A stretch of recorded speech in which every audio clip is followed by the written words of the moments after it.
Bonjour, vous écoutez le podcast de Virage. On vous donne des pistes pour aller de l'avant et ça se fait parfois à contre-courant. Si face à un problème, quel qu'il soit, vous vous êtes déjà dit « j'ai tout essayé, rien ne va, je ne sais plus quoi faire », alors vous êtes au bon endroit. Je suis Marina Blanchard, psychologue, formatrice et fondatrice de Virage. Mon école s'inscrit dans la lignée de celle de Palo Alto, c'est-à-dire de la thérapie brève. Et je suis Peggy Van Lierde, chef d'entreprise, journaliste et coach en développement personnel. Ensemble, nous vous proposons des réflexions pour avancer autrement. Alors Peggy, aujourd'hui, on va parler de cette situation « Mon manager ne m'écoute pas ». Et c'est une situation qui nous a été amenée par Anne, en fait, quelqu'un qui a écouté les podcasts. Et qui nous a envoyé ce petit message, effectivement. Voilà. Donc c'est chouette, on est content d'avoir l'occasion peut-être de lui répondre, de donner des pistes, puisque l'idée, ça va être de pouvoir développer peut-être pendant maintenant une dizaine de minutes et puis terminer par vraiment des pistes concrètes qu'elle va pouvoir utiliser. Appliquer. Voilà. Tout à fait. Et c'est vrai que le cas de Anne ici, parce qu'on essaye de creuser un petit peu ce qui posait problème, évidemment. C'est effectivement, elle n'est pas écoutée par son manager. Alors plus précisément, en fait, son manager ne tient pas vraiment compte de son avis. Tout à fait. Donc voilà, quand il y a un projet à mettre sur pied, par exemple, il va la consulter, l'écouter. En tout cas, faire semblant, on va dire. Voilà, visiblement. Voilà. Et Anne va proposer des pistes, donner son avis, etc. Et même chercher, elle a l'air d'être, elle est motivée, donc en fait c'est ça, c'est surtout ça qui est difficile pour elle, évidemment. Oui, tout à fait. Et in fine, en fait, elle se rend compte que quoi qu'elle ait pu donner comme piste, comme argument, comme solution possible, en fait, son manager ne l'écoute pas. Lui, il a son idée en tête dès le départ et il va appliquer ce que lui avait bien prévu de faire dès le départ.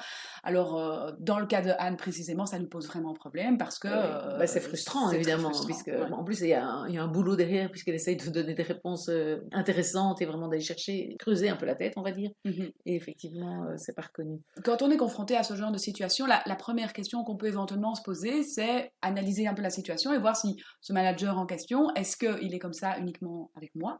Oui. Ou est-ce que ce comportement, il l'applique à tout le monde ? Est-ce que c'est celui qui, de toute façon, impose son point de vue à tous et peu importe l'avis des autres ? Ou est-ce que c'est très personnel et lié à une relation entre le manager et moi ? Ouais.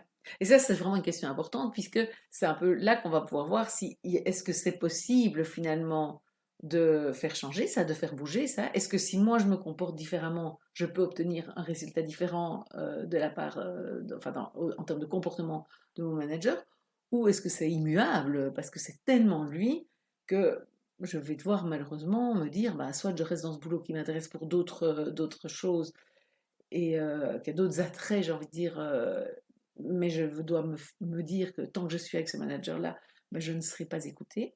Mais du coup, j'adapte mon comportement pour vivre moins de frustration.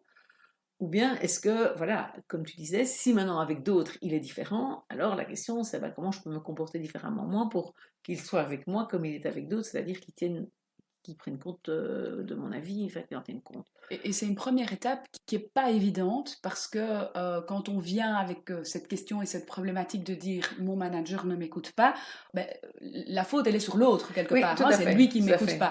Et en fait, ce que l'on va inviter à faire, c'est réfléchir sur l'interaction et donc sur son propre comportement. Que j'ai, moi. Exactement. Et c'est vraiment un pouvoir. Oui, et c'est vraiment un pouvoir, voilà, c'est ça. Et c'est vraiment c'est une question très importante parce qu'on a quand même beaucoup de situations, en consultation par exemple, moi j'ai envie de presque une personne sur deux vient en disant mon problème c'est l'autre, entre guillemets. Et donc, ici, dans cette situation-là, c'est exactement ça. Tant qu'on reste dans cette vision des choses-là, de toute façon, c'est immuable. Oui. Si c'est l'autre, on n'a pas la télécommande, c'est une expression que j'utilise souvent, à changer l'autre, malheureusement. On ne peut pas le reprogrammer, faire en sorte qu'il change complètement. C'est ça, déjà avec les ordi, ça ne marche pas toujours, mais avec les êtres humains, c'est sûr que ça ne marche pas du tout. Et du coup, effectivement, la question, ça va être, d'abord, est-ce que c'est un combat possible ou bien est-ce que Anne va s'épuiser là-dedans? Et à ce moment-là, il vaut mieux faire le deuil et là, on va travailler plus sur comment accepter ce manager-là ou comment faire le deuil de ce boulot-là et se dire je vais chercher ailleurs, je vais bouger. Ce qui n'est pas toujours évident non plus, il faut bien le reconnaître. Alors, ici, il y a du désespoir parce qu'on voit qu'avec d'autres, ils se comportent différemment. Une question qui peut venir après, c'est un peu avec toi, Anne, est-ce que tu as déjà vécu des exceptions? Parce que parfois, la personne elle-même a déjà eu des moments où il l'a écouté tout d'un coup sur un projet, dans un contexte. Dans un contexte particulier. Voilà. Ou bien parce qu'elle s'est elle-même positionnée différemment.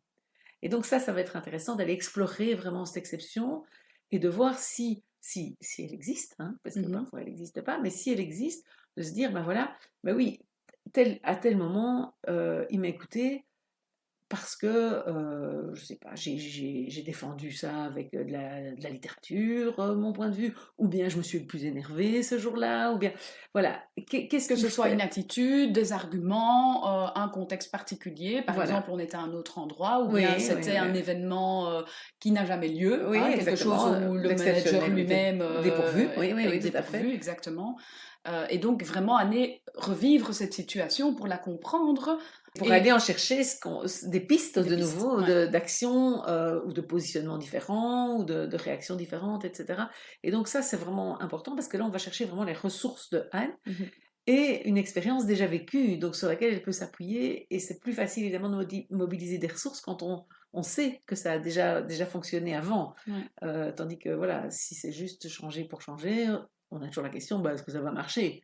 Là, Ouais. quelque part, elle Et peut c'est se vrai que dire, des ressources, quand on questionne autour de ça, ça peut être des mini-éléments. Donc oui, ça peut être par exemple, il ne m'écoute jamais quand on est en réunion, mais la fois où il m'a écouté, c'est parce que j'étais tellement convaincue par mon projet que je me suis pointée dans son bureau et oui, tout à j'ai fait. Oui, argumenté. oui, Et oui. donc voilà, ça peut être Oui, oui, des oui, mises oui, en oui, situation ou des petites choses dont on n'a pas forcément conscience. Et c'est pour ça que de se questionner sur ces exceptions, c'est oui, tout à vraiment fait, super important. tout à fait. Après, parfois, il n'y en a pas. Et donc, on va devoir créer quelque part l'exception, la Mhm. première. Donc, on va aller chercher un comportement différent en se disant, ben voilà, comment est-ce que je fais d'habitude qui ne marche pas? On va chercher le cercle vicieux dans lequel Anne peut être, c'est-à-dire que dans le cas ici, elle a essayé d'argumenter, lui expliquer que c'était important de l'écouter, qu'elle se foulait, que... et tout ça manifestement ne marche pas. Et donc, la question qu'on se pose, puisqu'il s'agit de changer quelqu'un d'autre, c'est quel serait l'intérêt du manager à écouter Anne? Ouais. Et ça, cette question-là, souvent, on a un grand blanc devant nous, parce que quel est l'intérêt de l'autre à changer? Et en fait, si vous êtes coincé dans une relation avec quelqu'un d'autre et que ça ne bouge pas, ça ne vous convient pas, ça vaut vraiment la peine d'aller se poser cette question-là, de se dire, bah, quel serait son intérêt à changer? Et si on a le grand blanc et qu'on ne sait pas répondre à cette question, bah, malheureusement, s'il n'y a aucun intérêt à ce que le manager change, Il ne va pas changer. voilà. D'où l'intérêt d'essayer alors de changer soi-même. Et ce changement, de nouveau, on ne va pas demander un changement radical dans le sens je vais changer ma personnalité. Non, C'est pas non, bien ça. Ça peut être évidemment. un changement d'attitude. Ça peut être simplement ben, la prochaine fois que le manager demande ton avis, ben, tu ne dis rien, Oui, tout à fait, tout à fait. par exemple. Il va Euh, falloir en tout cas que ce changement mette du coup le manager dans un inconfort qui fait qu'il va ouais. venir écouter davantage et donc effectivement ne pas répondre ou dire bah, finalement j'ai pas cherché parce que je pense que vous avez certainement des chouettes pistes, etc. pourrait mettre le manager dans un inconfort parce que peut-être que lui ses pistes il les prend aussi En oui, puisant en puisant ou en dans les idées des réaction de autres. ce que Ouais. les autres disent, etc. Et donc si il est plus nourri à la source, il pourrait être coincé ou bien qui pourrait sentir une démotivation, des choses qui pourraient le mobiliser. Mhm. Alors que peut-être que quand il voit que les gens s'activent, il se dit bah, ils s'activent, c'est super et tout ça, même s'il a son idée, il se dit bah, comme ça au moins ils sont impliqués dans le projet. Et ça, c'est des choses qui, évidemment, quand on est en consultation, bien, c'est ultra personnalisé. Oui, On sur va mesure. trouver sur mesure ce qu'il convient, évidemment, à la personne qu'on a en face de nous. Est-ce qu'elle est prête à se taire? Est-ce qu'elle est prête à changer d'attitude et à peut-être se retrouver dans une situation un peu inconfortable? Parce que Oui, face oui, à un oui, oui. manager, Tout on à n'ose pas fait. tout faire non plus.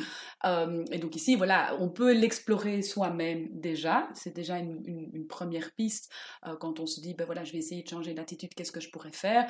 Mais c'est vrai qu'il faut quelque chose de sur mesure, de travailler, de prendre le temps d'y réfléchir pour Oui. ne pas faire n'importe quoi et se retrouver encore plus inconfortable. Ouais. Et donc à ce moment-là, on a soit cette exception, soit on a créé Oui, l'exception. exactement. Et puis après, d'une certaine façon, il va falloir le Et c'est répéter. ça, c'est ça. Parce que peut-être que cette exception ou cette reproduction d'exception va créer un petit électrochoc. Le manager va se dire, tiens, qu'est-ce qui se passe? Ça va provoquer un changement d'attitude. Mais si on retombe dans le travers d'avant, ça n'aura peut-être pas l'effet escompté sur la durée. Parfois, ça demande, parfois la première fois, c'est pas trop un effort, la deuxième fois, ça allait plus, le sujet est plus intéressant, j'ai plus envie de m'investir, et donc Mhm. j'aurai quand même vraiment un avis à donner, etc. Et il va falloir tenir pour que vraiment, à un moment donné, ça mobilise éventuellement l'autre.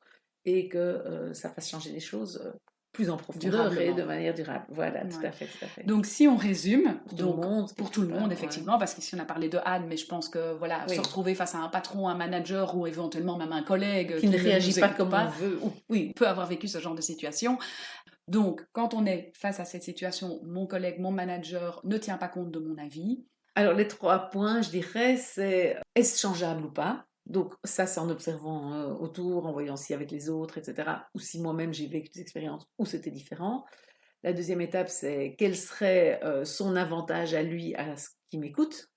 Et s'il n'a pas d'avantage à m'écouter, forcément, ça ne changera pas. Donc, la troisième étape, ça devient comment lui mettre un inconvénient à ne pas m'écouter ou un avantage à m'écouter pour que les choses bougent. Voilà, on espère que ces pistes vous aideront si vous êtes malheureusement confronté à ce genre de situation. Et on vous fixe rendez-vous la semaine prochaine. Et si vous avez vous aussi des questions à nous proposer, des sujets que vous voulez développer ou entendre développer, n'hésitez pas à nous contacter via le site de Virage.